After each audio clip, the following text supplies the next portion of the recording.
আল্লাহ এই পৃথিবীকে কত সুন্দরভাবে সৃষ্টি করেছেন সেটা বলার অবকাশ থাকে না।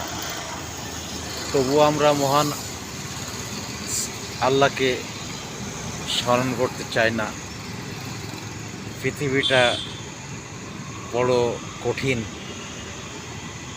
যার সৃষ্টির জন্য আজকে আমরা এত সুন্দরভাবে পৃথিবীকে দেখতে পাচ্ছি, আর সেই আল্লাহকে আমরা মানি না, স্মরণ করি না। এটা এক কঠিন বাস্তবতা।